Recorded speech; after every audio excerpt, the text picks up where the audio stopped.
the slide deck as well. Sometimes if you don't see me looking at the camera, I might be looking at my other monitor. I will tell you, over the years, even in my classroom, I got used to having 2 monitors connected to my computer, and sometimes I feel like I can't function without the 2 monitors. But if I'm not looking at the camera here, I'm looking at the other monitor with the Zoom meeting and the chat in there. So I will go ahead and share my screen. And with this slide deck, you could have maybe just clicked on it in chat and it opened up a new tab in your Google account. If not, you could copy and paste it, and hopefully then it would still open up into your Google account. My suggestion, if you do have to copy and paste it into Google Chrome web browser so that you've got all of the functions of this Google slide deck. So if you're brand new to using Zoom, down there in the chat at the bottom of the screen is where I put the bit.ly link that you can access this slide deck. Just like any workshop, whether we were in person or online, it's okay for you to look ahead in the slide deck, click on links, see what pertains to you. I am going to be going over, I think hopefully I will get to cover most of the slides, if not all of the slides in the slide deck here. Will I click on all of the links? May not have time, but you do have those for resources if you so choose. So if I was going to click on this link or copy and paste it in my Google Chrome web browser, I'll go ahead and do that in my personal account here. So if I was a participant in this workshop, all I would have to do, I can either click on the link and open it up. If it doesn't, then I can just copy it and paste it here in the Omni box in Google Chrome, and then hit enter, and I will have access to the slide deck. I did give you rights to comment on it. Now, if you want to access this slide deck after today, you can do so by coming up here to this triangle and the plus sign, add that shortcut to your drive, and what that will allow you to do is put this in your Google Drive so you can access it later. If you want to organize it in your Google Drive, just click on the arrow there. You can select a folder that you already have here. If not, you can select a new folder, give it a name, and put your Google slide deck in that folder.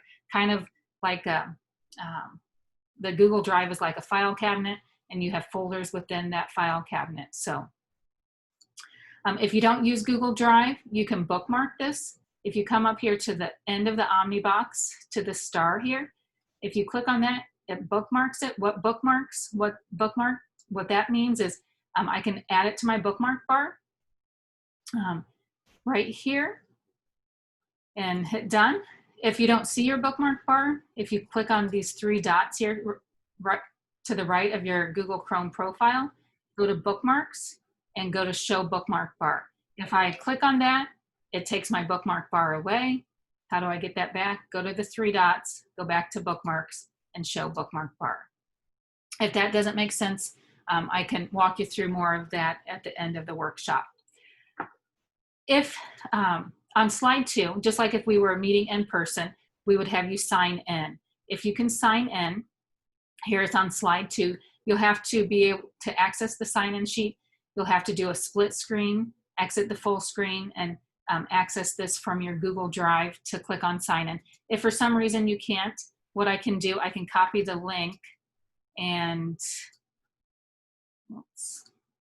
I can copy the link and put it in the chat as well. So you can access the sign in from the chat. Just click on that link. And what the sign in sheet is, again, it's just like if we were meeting in person, it's where you would have to sign in, put your information here so that we can submit all of this to ISB to show, hey, so-and-so got 1 PD hour for this training. Here's their proof that they were in, that they attended this workshop. So the sign-in sheet's just a Google form here. Again, at the end, there will be an evaluation for you to complete, and then you should get the ISB evaluation within the next 24 to 96 hours from the ROE. And then once you complete that, then that's when you will get your evidence of completion to put into your Ellis account. Like I said earlier, I am recording this. I will upload this to my YouTube channel so you can access it for some reason you want access to it later.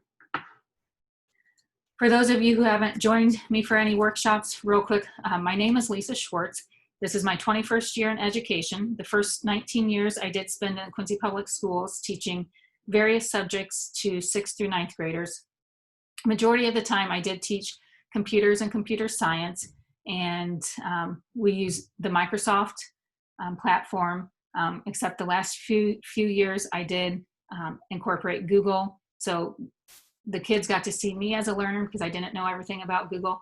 I still don't know everything about Google, still learning. Google changes things. You guys know how technology is. Once sometimes you got something down pat, they change it on you, but you guys usually go along with the flow, and if not, your kids will let you know if you do something wrong, right? So if you have questions today, I hope if I can't answer it, other people in this group can, or we can reach out to other people to help answer some of your questions. So currently, then the last 2 years, I have been working with the Learning Technology Center here out of Illinois. It's a grant funded through ISB. I work with 10 ROEs and the school districts within this green area here in central Illinois.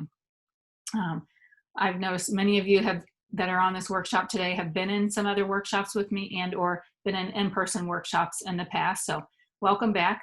I hope you can learn from me, and hopefully we have time to learn from other participants in the workshop today. If you need to get a hold of me, feel free. Here's my email. You can reach out that way. Again, if you haven't heard of the LTC or the Learning Technology Center before, this talks about our mission. And then here on slide 5, I've got some other links to other workshops, the community, and then even my YouTube channel if you want to see some other workshops out there. And if you want to introduce yourself in chat, feel free to do so. You know, put your name. If you want to put what you teach and or what school district you're from, feel free to do that. And then anything else you would like to add in chat. The agenda today, I am going to go over some resources out there, and then hopefully, again, we'll have some time for interaction among other participants today so we can hear their stories about remote learning from the past few months. So if we look at slide 7, I am going to show you a couple of websites out there that you can get some more information. I know right now, or I don't know how you feel, but sometimes with me, I know there's so much coming at me that I don't have time to learn all of this. What has been helpful for me, helping other school districts too, is hearing their stories and then also seeing what they've been asking of students and of staff. So let me show you a couple of these websites. So first off, this first website I have on here is the remote learning database that is out there. And here, you know, here's ISB has an e-learning plan, and they also have some resources out there that you can click on. Your administrators might have already passed this on to you, or you found it when you were searching out there frantically learning about remote learning here. But if you come over here, I want to show you this online learning resource database. So again, if you're wanting to try to find a tool out there or just some information, what you can do is click here on that link, and you can filter it by subject area or even by the format here. So again, this isn't always about tools out there. It might be like for this one is a how-to guide, best practices to transition to online learning. A lot of people were referring back to this in the beginning of this remote learning. Again, best practices, here's a parent survey that you can take a look at. So depending on what your needs are, my suggestion, come over here and filter out this if you so choose to use this. Do you have to use this website? You don't, but this was just a resource that some teachers went to in the beginning of remote learning when we had to switch over here in March. The online learning resources here, I'll show you as well. Got some online classes that, oh, is it the same thing? Sorry.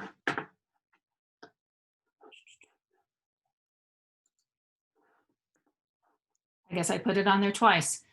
So you get to go to the same website there. We'll go on to the next one, the Illinois Schools e-learning plans. What I liked about this is a plan database of plans throughout the state of Illinois. These are the ones that were submitted earlier, and you can look to see what some of the plans are. Some you might get more information from than others. I do want to point out to this Mohammed Seymour School District. This is here in Central Illinois. It's east of Champaign. And I also have the link again underneath this one, but there's other schools here. But I want to talk about Mohammed Seymour schools here. They've got different ways to extend learning at home, and then they have it by their school buildings. I want to talk about the kindergarten example. Again, I do realize not all of you are kindergarten teachers here, but I want to share this with you that, you know, even if you don't have an LMS, a learning management system like Google Classroom or Canvas, there are ways around that. And what Mohammed did with their kindergarten packet is they made it available online, but then also, you know, this was very easy for them to copy and send home as packets. But it gave, not only did this, you know, especially with kindergartners, since, you know, they can't read yet, or, you know, some of them can, but again, their reading levels are all different. They've got some links in here that they can access. And again, no matter what the age of the student, what I have found K-8 is that what some of your jobs have been during this time of remote learning is that you have to not only teach your students, but you're also coaching the parents of how they can help their child in the remote learning aspect. So even though, you know, no matter what grade you've got, and you could put, you know, again, questions or put information, instructions for the parents, like, here are some questions I might ask the students if they were in my classroom. And those questions then, you know, the parents could ask their child. Again, some parents didn't have much role in their child's learning because they were still working. So they could only do so much as well. But I just wanted to show you here with the Mohammed Seymour that even if they didn't have a Google Classroom or a learning management system, because some schools didn't have that, that you could still create lessons right here on here and create hyperlinks in there for the parents to go to. Now, granted, if the parents don't have access, they still have the links there that they could go to. They would just have to type them in. Sometimes what people are doing is they create a bit.ly link so that they don't have to type in this whole long address here if they don't have this resource, if they don't have the internet available to them to click on this. Let's say they have a phone and they could type in, you know, these YouTube videos on the phone, then again, the bit.ly link would be a good way to access that. If you've never used a bit.ly link, what a bit.ly link is just a shortened URL. And so then they don't have to type in the whole entire long URL that is created if it's from a Google Doc or a Google slide deck or from a YouTube video. So just like for this slide deck here, if you look at the link that I put in the chat that you accessed it, was I created a bit.ly link. I put in a remote learning resource. I just put in RLR and then today's date. Because when I go and share this slide deck right here, where it says get link, here's, let me go to change. Right here, here is the entire link right there. So, you know, just be aware if you are giving, you know, paper packets out to the parents or students that you want them to go to a link, if they do can access it from a phone, but not from a tablet or a Chromebook, that would be not impossible to type in, but frustrating. And to make sure that you get the capitalization where you need what letters you need capitalized. So what you could do is copy this link here and then go to the bit.ly. It's free to sign up for an account, but you have to sign up. I've got the free account, so I'm using the free part of it, and then go to create, and I want to create a link. And all I have to do then is paste the link here, and then it will create a bit.ly link for me.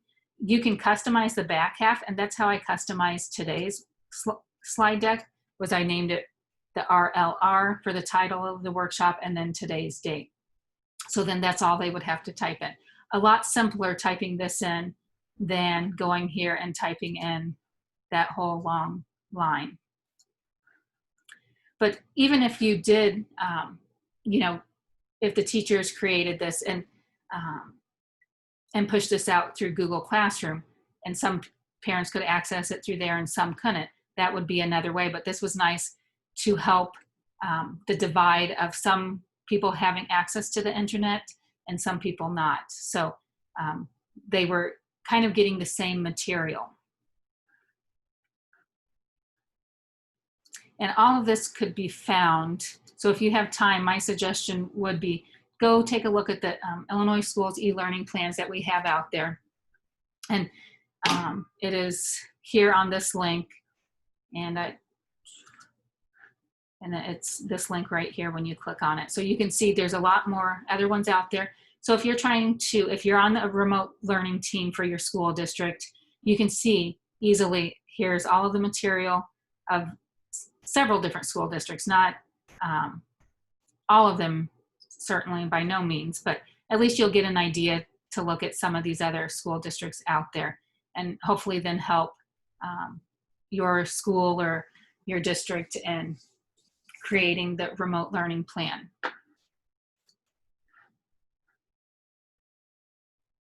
So if you don't see yours there and you do have a plan created, let us know so we can add your school's remote learning plan to the list that we already have.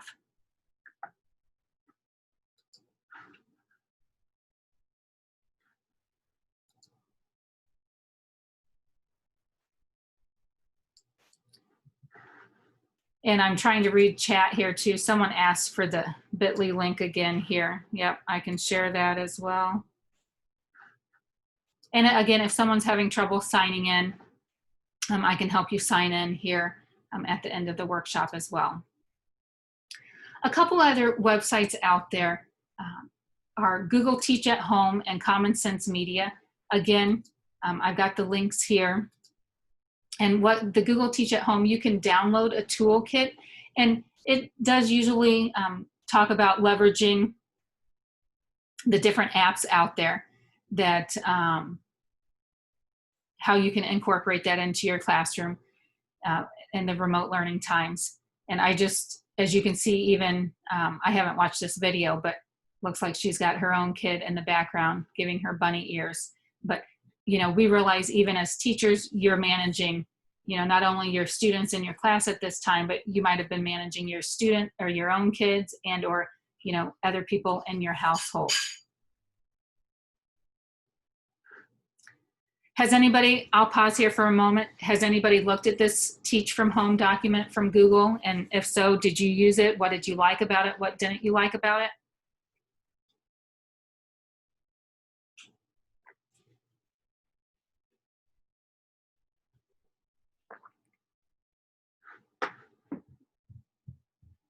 If you go up here to download toolkit. Okay, so someone said they're not familiar with it. Okay, so all you have to do is download toolkit. Again, it's another resource. I don't know about you, but again, sometimes I'm overwhelmed with all of the resources out there and just not enough time to look at it. Again, depending on what grade you teach, it's okay if you don't know everything. Sometimes what I did, again, I taught middle school. I taught 6th through 9th graders. And sometimes I would share with them some of these resources I have and have them go take a look at it, learn about it, and teach the class. And while they're teaching the class, then I'm a student and I'm learning along with them. So I don't know about you, but again, my experiences, and even to this day, there's so much out there. I can't know everything. Do we have to know everything? We don't. We can Google it. We can see some examples, watch a YouTube video on it as well. But like right here, it talks about using Jamboard. If you've never heard of Jamboard, don't worry. Lots of people haven't. It's a Google app that you can use. It's similar to a whiteboard. You know, feel free to go Google it right now or click on these links to learn about it. But sometimes, again, putting some of these resources in the kids' hands, then they can maybe curate materials and show you things that you didn't even think that could be an assignment for a lesson that they needed to do.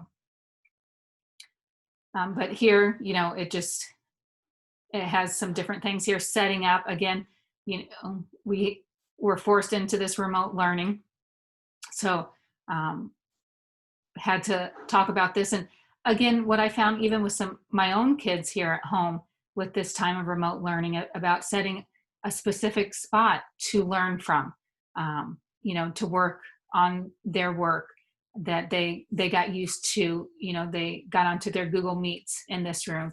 They went to this room to work on homework. So, you know, talking about different aspects of that, creating your own workspace at home, because again, depending on, some of these kids might have their parents both at home working. There could be several other siblings in the house that could be distracting them from their work. But if you go through this, again, it's kind of a how-to. If you haven't used Google Meet before, you know, it walks you through Google Meet, and as you can see, some other different tools within Google. Do you have to get all of the material here to learn about Google from here? No, there's multiple places to learn about Google, but again, they put this in one document about, you know, teaching from home.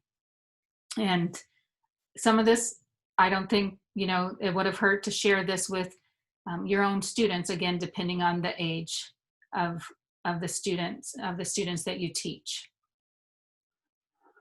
So take a look at that. Another one, Common Sense Media. If you're not familiar with this website, wonderful website to get information from. I used Common Sense Education a lot to teach digital citizenship in the classroom.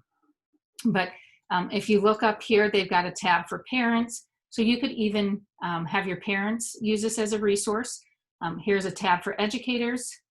And then here's a tab for advocates, but I've just looked mainly at educators and for parents. And again, their main thing when I started to use Common Sense Education, it was teaching digital citizenship, but they've developed into so much more. In one of the workshops the other day, we were talking about Google Classroom and Seesaw.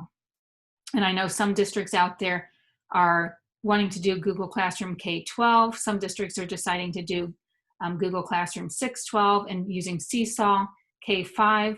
If your district is still trying to decide, there are articles out here about the Seesaw and Google Classroom and comparing the two. So take a look at this. You can, under for educators, there's, if you go here and get resources, again, there's some other links here that you can find more information, but browse distance learning tools. So there's either tools, and then there's this other thing that, again, Common Sense Media came out with during this time of remote learning. It's Start Learning with Wide Open School. I have that link on the slide deck as well. But if you click on that, again, it's almost like a database of different resources out there. And, you know, you might think, or you know, you don't have the time to create all of these resources out there for your students. You don't have to. Again, what I'm finding in this time of education is a lot of teachers or other adults out there are creating resources and sharing it with you, and you can use it in your classroom. They just say, if you use it with other teachers, just make sure you give credit to where credit is due, that you don't have to not share it with other teachers because you didn't pay for it, but just don't take credit that you created this table of information or created whatever was shared with you. I know some teachers buy things from Teachers Pay Teachers, and they say they can't share some of these resources with other teachers because they don't have copyright to it. They only have copyright, they only paid for the copyright to use it with their students. So with this one though, if you just put I'm an educator, you can break it down to what you teach. Since I looked at a kindergarten example before, I'll do 6 through 12. Again, different things out here for the kids to look at. Do you have to go through everything before you push this out to the students? You don't. This is, again, another resource of information to push out to the students. So again, digital citizenship. You can click on that and you can see a curriculum out there that you can use to help teach your students digital citizenship. Another video crash course. If you haven't looked up crash course, they have a lot of videos out there. Kids usually seem to respond good to some of these crash course videos. Take a look at it. Do you have to use these? No. Again, there's a lot of resources out there to help you with digital citizenship, but this is just another resource to get some information from. Again, kind of could be overwhelming of all of the resources out there, but if you haven't given Common Sense Education a look before, I think it's worth it, especially if you're on the remote learning committee for your school. So this was slide 8, the Google Teach at Home, and then the Common Sense Media. Again, I don't have time to look through everything on all of these websites as a teacher and an educator, but I know some of these resources I can push out to the students, and I can even have the students, I could get feedback from the students, you know, whether it was from the wide open schools, and say, you know, pose the question to the students that, hey, I need to share or teach digital citizenship, or let's say this, you have a good teacher that's a friend who teaches 3rd grade and you're teaching 6th or 7th grade. You could have your 6th or 7th graders kind of look at digital citizenship material for an assignment and see what would be good for this 3rd grade teacher to use to teach her kids or his kids about digital citizenship. But maybe really in the end, it might be helping you. What do your kids like about the different lessons, and pose, you know, give them some different links to information on digital citizenship. The next one here I've got is Khan Academy. Has anyone used Khan Academy out there? And if so, you can put it in chat, or feel free to unmute yourself and let us know your experience with Khan Academy.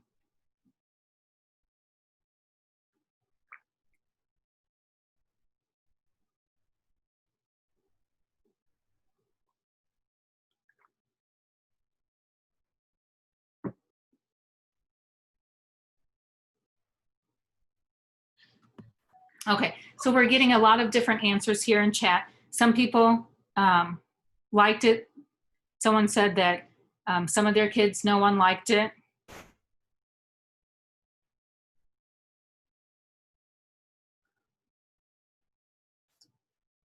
So again, that's, you know, with all of the information out there, again, if you can give your students some choice in the matter in what they learn, hopefully then that will help their learning. Khan Academy I did use in my coding club, and we use, you know, the coding part of it, the computer science of it. I didn't use it in my classroom part, and yes, again, I did get mixed reviews. Some kids really liked it, some didn't. So then that's when I gave them choice of different coding activities or resources that they could go and still learn the same concept. But one thing I liked about Khan Academy, it does connect to your Google Classroom, that you can push out lessons from Khan Academy to your Google Classroom. Again, you can look at how lessons are set up. Maybe you're not going to use any of the lessons from Khan Academy, but it may give you ideas of how to set up some lessons during this time of remote learning. So, you know, feel free to do that. But one thing that they did come out with was this daily schedule during remote learning. Again, you know, parents and school districts were looking at, we're thrown into this remote learning aspect. How much should we be expecting our kids to do during this time? Again, do you have to go by this, hour by hour? You don't, but it was nice to see another example of a schedule of what people might use. Yeah, this is all geared around Khan Academy, but you could still put, instead of using the Khan Academy kids, you could, put your math lesson there. You could, put links in here for some other things, but again, have some choice in the matter for the kids. And just, kind of get some ideas here of, how to set up your day. Again, I think this is a good plan. I know many school districts have a remote learning committee, and they're looking at 3 or 4 different options for the fall, depending on what happens here in the United States about the coronavirus. But again, use this as a resource to get you some ideas.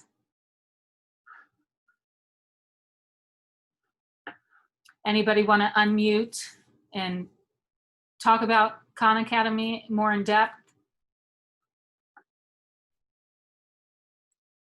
And not to put anyone on the spot, I forget who said it, but someone said that their kids didn't like the Khan Academy. Do you know what you were having your kids look at or do on Khan Academy? Hi, Lisa. This is Jennifer Hensley, and that was me. Okay. Thank you. I could not get my kids to log on. I taught first grade this year. Okay. And I had 13 students, and I only had 4 of them log on. And one used it.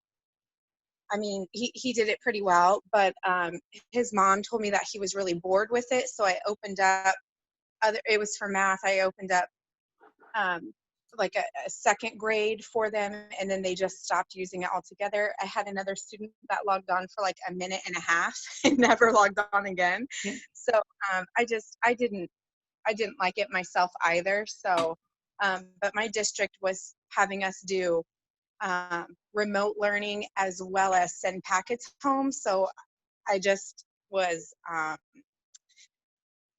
and I live an hour away from my school. And so it was just really hard to get all of that done. And then for me to get on and actually look at everything that was on Khan Academy, it was just hard for me to do that with all the other demands that the district wanted us to do. So hey. I don't. Go ahead. Sorry. I just know that they didn't like it, and I couldn't get them to log on and use it. So. Yeah. And was this the first time that they had been exposed to Khan Academy? Had you ever got on to Khan Academy during the in-person when we had school face-to-face? No, the Friday before we were dismissed, later that Friday, they said we weren't going back. My principal came and said, we need you to set up an account on Khan Academy. So everybody did that, and then we never saw them again. So, yeah. Or in person anyway. We didn't, in person. So I don't know if that was part of the problem. Like they didn't know how to use it. I just don't, I'm not quite sure. I just know the one mom, she gave me feedback and said that her son was really bored with it. So yeah. I don't know. Yeah, and that's with like any app or any tool, any class out there as well. You're exactly right. And Jen, yeah, the struggle is real. Yeah. Majority of the school districts were doing the paper packet and online learning. And it was hard to do everything. And especially, if, with technology, especially with the younger grades, sometimes they didn't have the one-to-one opportunity. So they were kind of thrown in if they had access to some of the technology at this time. So yeah, I think I'm glad you took time to share with us, Jen, about that. And that goes to show you sometimes pushing out new tools to whether it's teachers and or students, we don't know everything that's out there. So yeah, I can see why the students didn't go back to Khan Academy. So it's okay. Don't be hard on yourself and feel like you weren't there for your first graders. But you sometimes some of these resources are nice to have to challenge some of those students that might need some other challenges or different ways to learn. Again, sometimes I would use this as another resource that they could look at, and I tried to guide them in the beginning of some of the resources they could pull, and then could they click on anything they wanted? They could, but I also saw in chat that someone used this for the SAT, I think it was, and then someone just posted that they like the Spanish Learn. Was that in Khan Academy as well? Either of you two want to speak on those?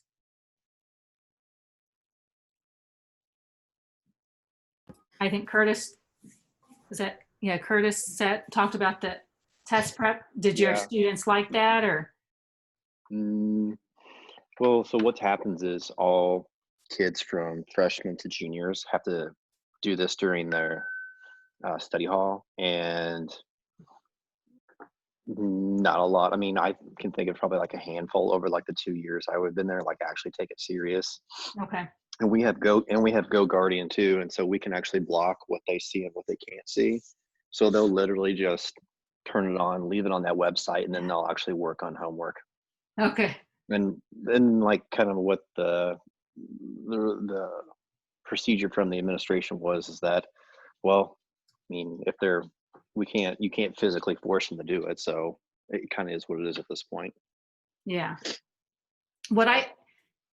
Thank you for sharing that, Curtis. And that's what I find, whether it's Khan Academy, I know some schools also use Edgenuity, that we can't necessarily ask our students, okay, here's a website, go, click on these different links, and, kind of teaching themselves.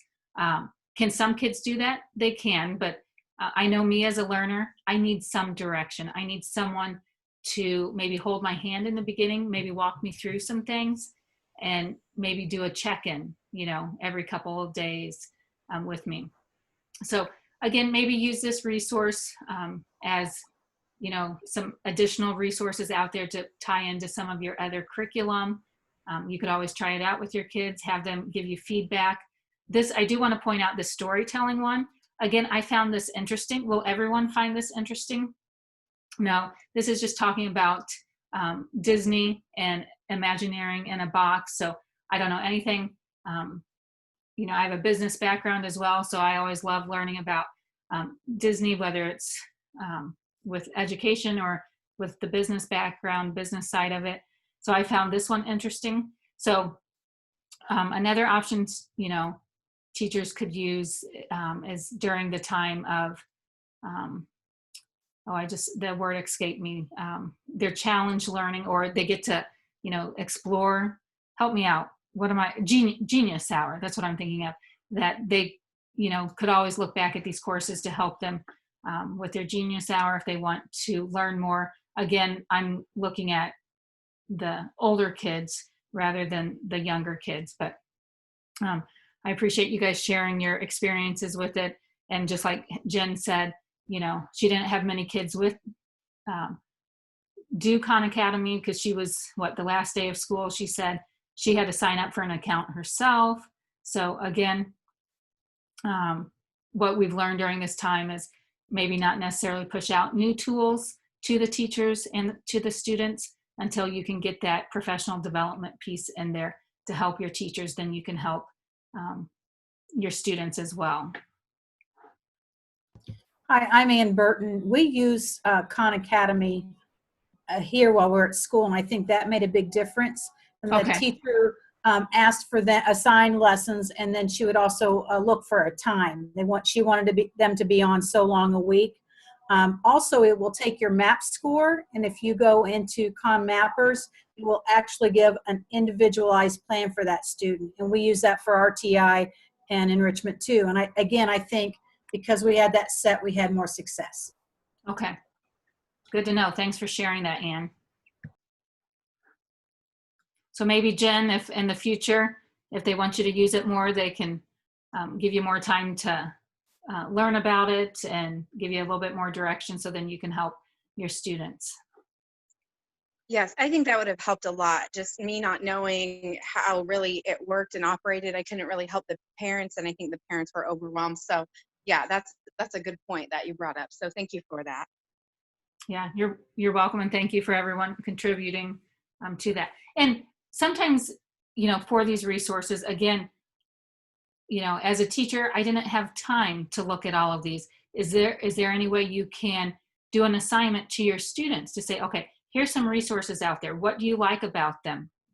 They could do a T-chart, pros, cons, or create a Google drawing of, putting in a drawing of different pros and cons of some of these resources out there. Another website here on slide 10 is Amazing Educational Resources. Again, I've got the link here.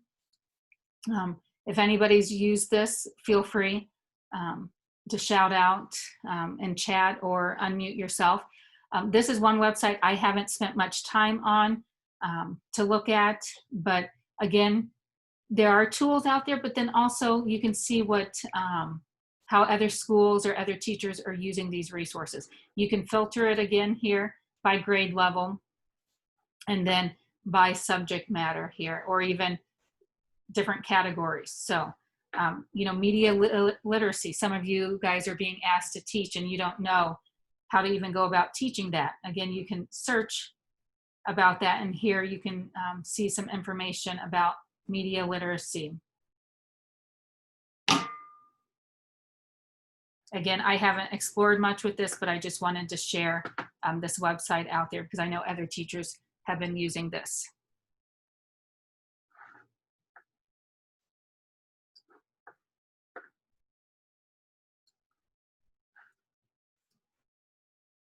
On slide 11, again, a lot of schools are Google schools, the G Suite apps for education, meaning you have a lot of different apps out there.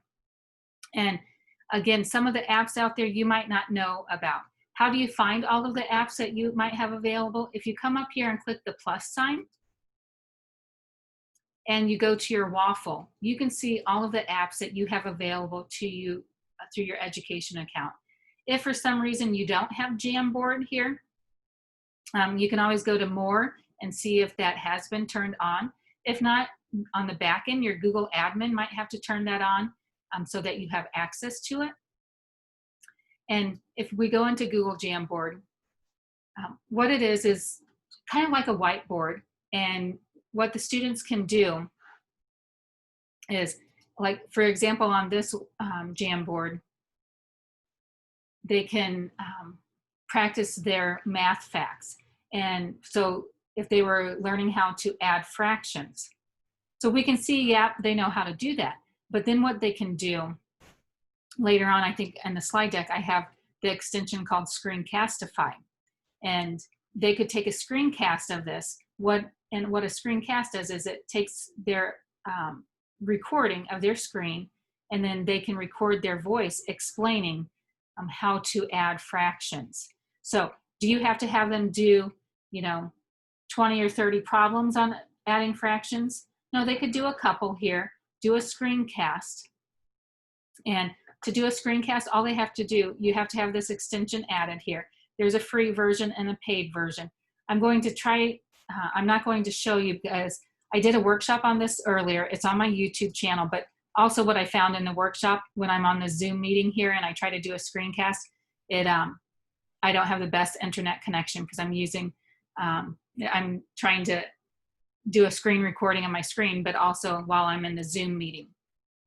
So I think even on the recording, I go in and out with my voice a little bit because I don't have the best connection. So again, some of the different apps out there, do you have to know how, what all of these apps do? You don't. You could, give the students choice. If the kids don't know, again, you can maybe direct them in the direction of some of these apps if you know about them, and then have them maybe learn about it by Googling it or looking at some of the different videos out there that you can get as well. So if you're trying to, again, if you don't use Google that much and you want to learn more about Google, Google has a teacher center. They have actually updated it.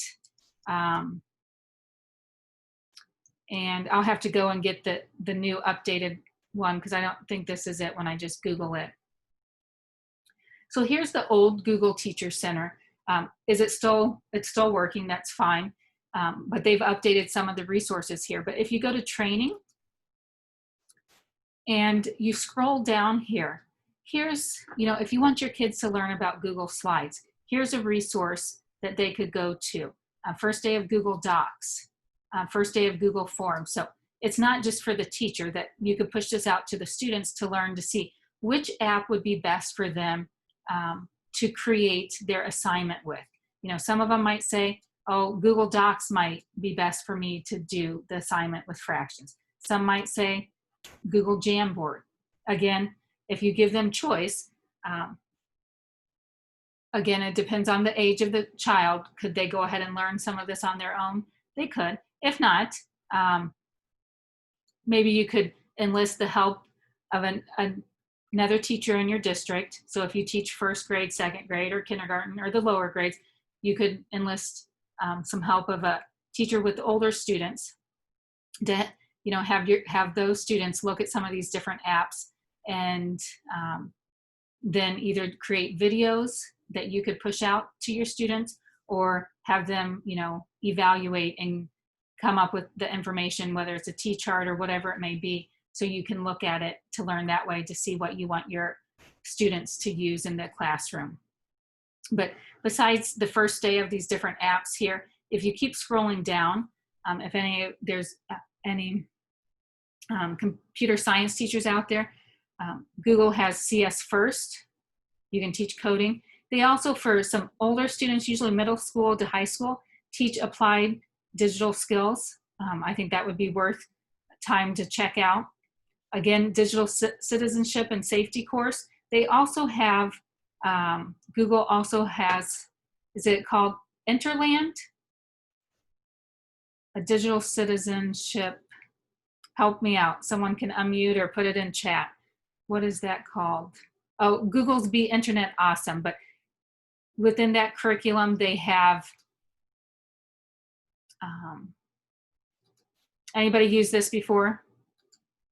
I just forgot the name of this. Google's Be Internet Awesome, but then they also have, is it called Interland? Yeah, it is Interland. Interland by Be Internet Awesome. It's just kind of set up like almost a game format, but they're learning about digital citizenship as well.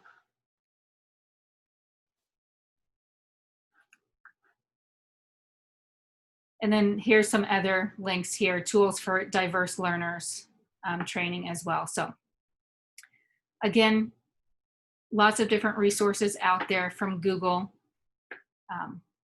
But if you click here on Jamboard, this I think shows an example of me using Screencastify and Jamboard. Google Slides, there is a link out there about Slides Mania.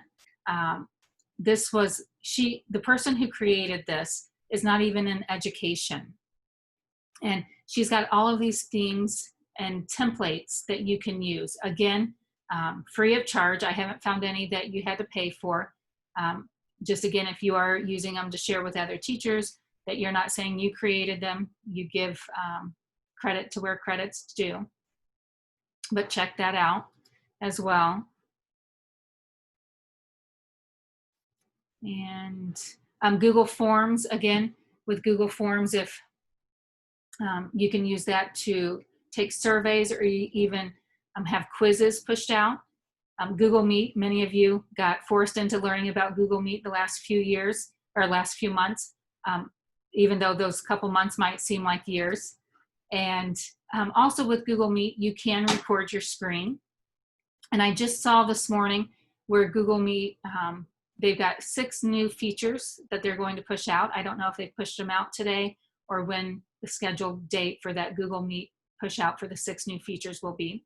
And then also here in Google Classroom, that many teachers have been using this to curate all of their materials for themselves and their students during this time of remote learning.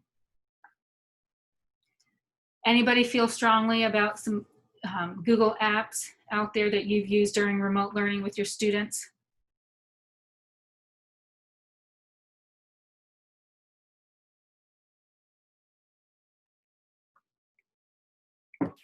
I think Google Classroom could be a lifesaver for some. And Anne, what, yeah, you're right. What grade, what age students did you work with? Or did your teachers? 7th and 8th, and we have one that we use for our whole school for announcements. So that was nice. And then each teacher used it for their subject area. Okay. Love the parent connection too, because it would show what assignments were still left to finish. Okay. Thank you, Anne, for sharing that. Any elementary teachers out there that used it with your students during remote learning? And if so, had you used it before you went to online learning, or was this remote learning the first time you used it? I used Google Classroom in 5th grade, and we've been using it for quite some time, and we were using it also during remote learning also for part of my class, because only about half of them could have with digital, and the other part we're using packets, so it's a little both. Okay. And that management-wise on your part, Cindy? How It did you? was difficult. Oh, go ahead. I'm sorry. It was difficult trying to manage them packets, and but it was easier with them on being digital, because it's pretty easy to click it off that way. But collecting packets is a little more difficult. Yeah, and you could see real time if students were struggling with an assignment. Yeah. Or All right. Well, thanks for sharing, Cindy, as well. Yeah. Okay, couple other things here before we go, and I want to give people time to respond if you want to have more conversation amongst each other here. Cami. Cami is a tool that you can annotate PDF files. There's a free and paid version. Again, I want to say that I don't work for any of these companies here. I'm not trying to convince you to, one extension over another, or one app out there over another. Cami is one, again, you can use to annotate PDF files. Here's a privacy policy. When I was in the classroom, I always used the basic plan, that we only did what we could with Cami. Under the free plan, as you can see, there is a teacher plan that you can access. The biggest thing with Cami, what I have found, is that I can put my signature using the paid plan versus the free plan. If you look here at slide 14, here's the difference between the free account and teacher plan. Cami is one extension, but sometimes you can use Doc Hub is another tool out there that you can open your PDF file with, and you can annotate on as well. So, try what works best for you and your school district, but wanted to let you know about Cami. Is there any other tools or extensions out there that anyone uses to annotate PDF files?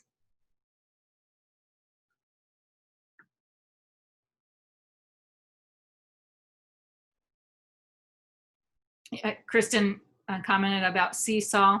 Yeah, Seesaw for the younger grades, I've noticed that's been a big plus, and being able to, all of those annotation tools are built into Seesaw.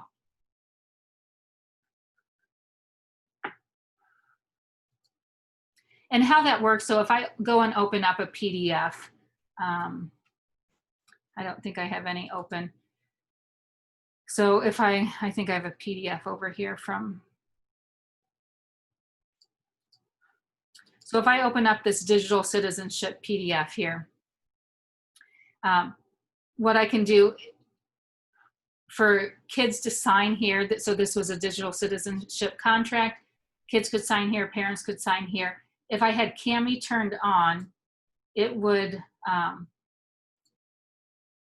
oh, I just hit my one tab here. Let me turn on Cami. What this would do is it would then give me access to this document to go ahead and sign my name. And even though it asks for signature, if I don't have the paid version, they could go ahead and put a text box here and then type in their name here. So if they go to text box, come over here to text box, click on it right here, and then they could go ahead and sign the name of the child. And then it's not their exact signature, but I think for this, for the classroom, it would be feasible if you didn't have the signature available.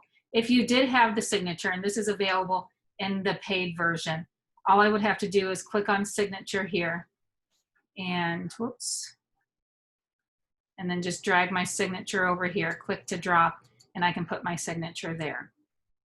So, you know, again, if you don't have the paid version, you could do the text box that's in the free version and just type in the signature there. So if you look here on slide 14, this goes over the free version and the paid version. And then earlier I did talk about Screencastify. What that lets you do is record your screen. You could put your webcam in there. You could turn it off if you want.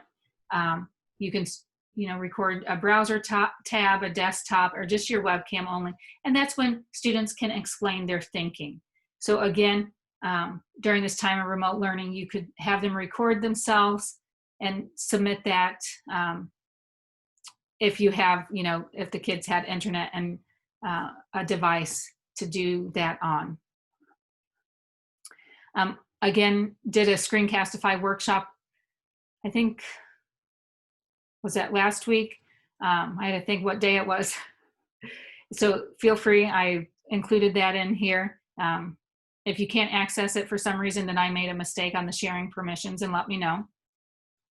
Here's some screencasting lesson ideas that you know, again, if your kids had the opportunity to record themselves, that they can do.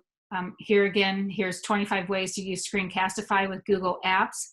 Again, do you have to know all of the ideas and ways to use Screencastify? You don't. You could share this document out with the students, and that could help the students, give them ideas of how they could complete some of the assignments that you give them. And then one last thing here, I've got, again, another link here to other resources out there about Screencastify. So here on slide 17, we've got some other resources here. Some people wrote a blog, or this one was from an international teacher, compiled a blog of information from other teachers around the world, if they had to do it over again, what they wish they knew about remote learning, lessons learned from online teaching. There's lots of resources out there from Eric Kurtz. What I have found from him is all free. Take a look at that. And then this last link here is just the state education remote learning guidance. Again, you might get some ideas out there what other states are doing and maybe what you can incorporate in your guidance for your school. So I'll leave you with this, and then, you know, oh shoot, it's already it's almost 3. I did then what I knew how to do. Now that I know better, I do better. So now that we've been through kind of thrown into remote learning the last few months, and if we by chance have this remote learning here in the fall, what would you change? What would you add? Earlier, you know, Jen said that, you know, she signed up for Khan Academy and had her kids sign up for an account. And one thing that she's learned, or that we've learned from this process, is we have to give professional development, not only to teachers, but, you know, give students the guidance as well with some of the new tools out there. I know some of you, it's time, so I want to respect that time if you need to leave.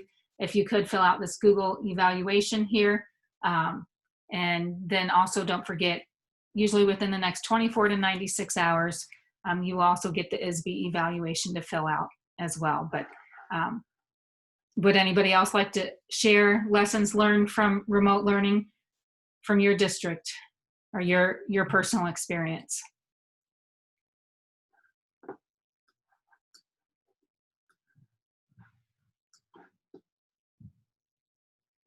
All right. Well, if you do, you still can unmute yourself and let us know. But again, I appreciate you joining us today. Hopefully you've got some resources that you didn't know about beforehand. And feel free, you can put comments on the slide deck if there's other resources out there that you would like to add in here that you've used, or put it in chat to let us know as well. But thank you for attending.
Lois, I am finding time to sleep. I appreciate your comment there, but it's, kind of probably similar to you. You're, being an educator, you're on all the time. At your session this morning, and I'm going to be at your one tomorrow morning. And I just thought, how do you get time to go to the bathroom and get something to eat? Yeah. You would think, yeah, you're exactly right. Sometimes I don't, and you would think I'd be losing some weight, not eating, but that's Great. not happening. No, you look great. Oh. I emailed you about this morning's session too, because I didn't have the address to the stack, so I could do the evaluation, et cetera, et cetera. And Okay. So you need the evaluation from this morning? Yeah, I need the link to the stack, and I'm assuming that just like today's, then that has the link to the evaluation. Is that correct? Yeah. Let me stay on, and I can give it to you right now. Okay. But, I was going to let me stop sharing my screen, and then I'll stop recording.